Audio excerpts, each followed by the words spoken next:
Good morning my dear students. आज आपको Bihari chemistry centre गया बिहारी सर के द्वारा केमिस्ट्री में बहुत ही इम्पॉर्टेंट टॉपिक आज डिस्कस करने जा रहे हैं। वह टॉपिक है डिहाइड्रेटिंग एजेंट। डिहाइड्रेटिंग एजेंट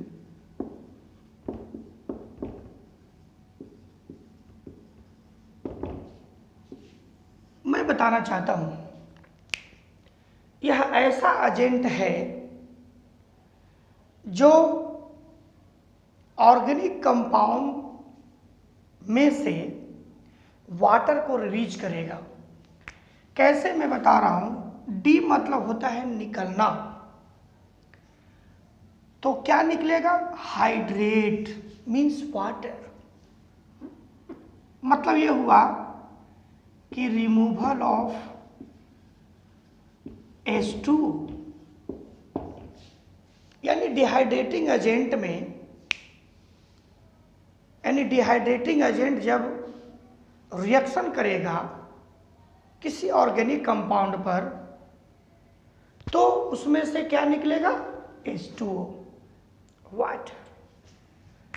तो पहला आपका एजेंट है P2O5, जिसको हम लोग कहते हैं phosphorus pentoxide. This is the powerful dehydrating agent. Powerful dehydrating agent. दूसरा है कॉन्क H2SO4। तीसरा हम ले सकते हैं dry HCl gas. Understand. Fourth है आपको एनहाइड्रस ZnCl2। 5 है, अगर हम हीट भी कर देंगे बच्चे 300 डिग्री C से तो वाटर रिलीज हो जाएगा। 6 है कैल्शियम ऑक्साइड, और हीट कर देंगे। और 7 हम कह सकते हैं पोटेशियम हाइड्रोजन सल्फेट, भी आपको डिहाइड्रेटिंग एजेंट का काम करेगा। यानी ये जो आपने देखा ये सभी दीज आर डिहाइड्रेटिंग एजेंट्स। ये सभी वाटर रिलीज करेगा। कैसे करेगा? मैं आप एक उदाहरण के द्वारा, एग्जाम्पल्स के द्वारा मैं समझा रहा हूं। एग्जाम्पल, आप C2H5OH ले लो, इथाइल अल्कोहल आप ले लिया। आप क्या लिया? Ethyl alcohol, C2H5OH।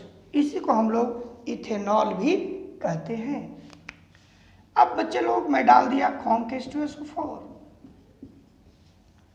जब कॉन्क H2SO4 डाला तो अभी मैंने क्या कहा कि यह डिहाइड्रेटिंग एजेंट है तो वाटर को रिलीज करेगा। तो वाटर के लिए देखिए यहां पर OH आपका यहां अवेलेबल है, बगल से H ले लेंगे तो आपका H2O बन जाएगा। तो बचा क्या देखे तो C2H4 प्लस वाटर। वाटर निकल गया। कितना इजी है रिएक्शंस याद करना। कब? जब इस एजेंट को हम समझ लेंगे तब।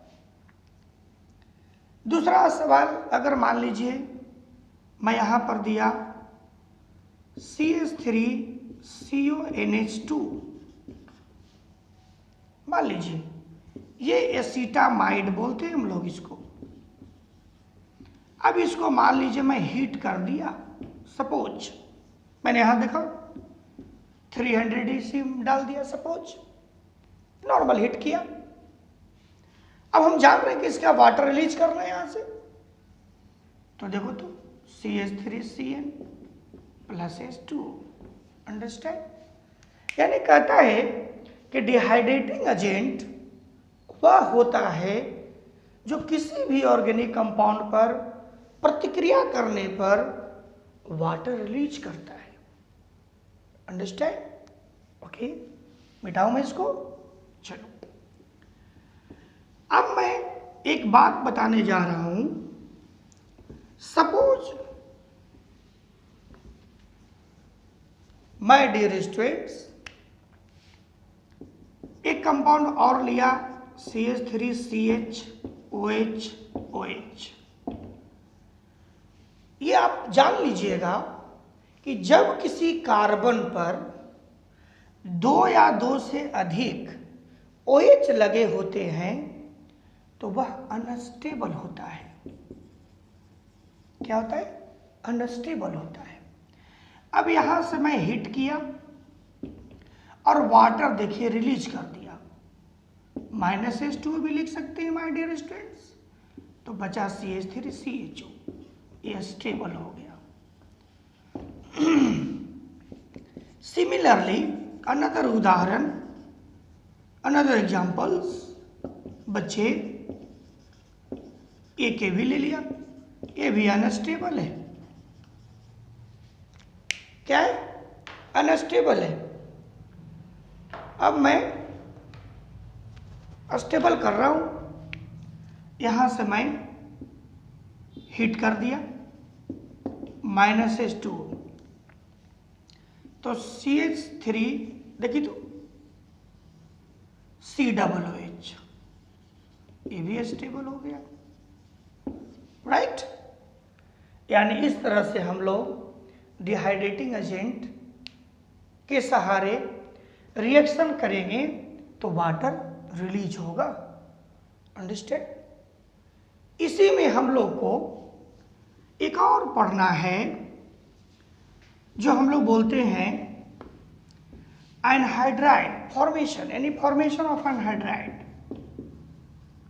Formation of anhydride. थ्योरी कहता है कि जब दो कार्बोजेलिक एसिड COOH को डिहाइड्रेटिंग एजेंट की मदद से रिएक्शन कराते हैं तो वाटर रिलीज होता है और वह कंपाउंड बन जाता है एनहाइड्राइड। तब वहां पर हम लोग पावरफुल डिहाइड्रेटिंग एजेंट का प्रयोग करते हैं, वह है P2O5। सपोज आप ले लिया HCOOH, 2 molecules of formic acid. ये फॉर्मिक एसिड है मित्र, मेरे बच्चे, मेरे प्यारे बाबू, मेरी बच्चियां ध्यान दो। अब आप यहां यूज कर दिया P2O5, this is powerful dehydrating agent, you know. आप देखिए वाटर रिलीज कर रहे हो, वहां से कर रहे हो ना, तो बन गया HCO दिस। तो ये फॉर्मिक एसिड से वाटर आपने रिलीज किया, इसलिए इसका नाम हो गया फॉर्मिक एनहाइड्राइड। ठीक है, फॉर्मिक एसिड 2 मॉलिक्यूल लिए थे, उसमें से वाटर रिलीज कर दिया डिहाइड्रेटिंग एजेंट की मदद से, तो हो गया फॉर्मिक एनहाइड्राइड। तो एनहाइड्राइड बन गया ना। तो एनहाइड्राइड कौन बनाएगा? 2 कार्बोजेलिक एसिड में से वाटर रिलीज कर देंगे तो एनहाइड्राइड बन जाएगा। सिमिलरली ऑक्जेलिक एसिड ले लिया मैंने, ऑक्जेलिक एसिड। अब यहां पर से मैं P2O5 की हेल्प से वाटर रिलीज कर दिया माय डियर स्टूडेंट्स। तो CO देखिए ये भी बन गया, ये ऑक्जेलिक एसिड था तो ऑक्जेलिक एनहाइड्राइड बन गया। यानी क्लियर हो गया कि जब 2 कार्बोजेलिक एसिड में से वाटर रिलीज करेगा तो बनेगा एनहाइड्राइड। एनहाइड्राइड यानी फॉर्मिक एसिड से वाटर रिलीज किया, 2 मोलिक्यूल फॉर्मिक एसिड, तो बन गया फॉर्मिक एनहाइड्राइड। ऑक्जेलिक एसिड में से रिमूव किया तो ऑक्जेलिक एनहाइड्राइड। उसी तरह से एसिटिक एसिड जब प्रतिक्रिया करेगा एसिटिक एसिड जब प्रतिक्रिया करेगा डिहाइड्रेटिंग एजेंट की मदद से तो एसिटिक एनहाइड्राइड बनेगा। थैलिक एसिड में से वाटर निकलेगा तो थैलिक एनहाइड्राइड बनेगा। ठीक है, सक्सिनिक एसिड से वाटर निकलेगा तो सक्सिनिक एनहाइड्राइड बनेगा। इस तरह से हमारा आप देखा एनहाइड्राइड का फॉर्मेशन हुआ। तो इस तरह से हम लोग देखा कि डिहाइड्रेटिंग एजेंट का हमारा इस तरह से यूज है। तो माय डियर स्टूडेंट्स, ऑर्गेनिक बहुत ईजी होता है, बस आप एजेंट अगर जान गए कि किसके कारण से क्या रिएक्शन होता है, उस एजेंट के बारे में जान जाएंगे। एरो पर कुछ भी लिखा रहेगा, उसके बारे में आप अगर जानते हैं कि इसका क्या प्रतिक्रिया है, तो आपका प्रोडक्ट बन जाएगा। मेरे दोस्त, मेरे प्यारे बच्चे, समझ में आया? धन्यवाद। Well done.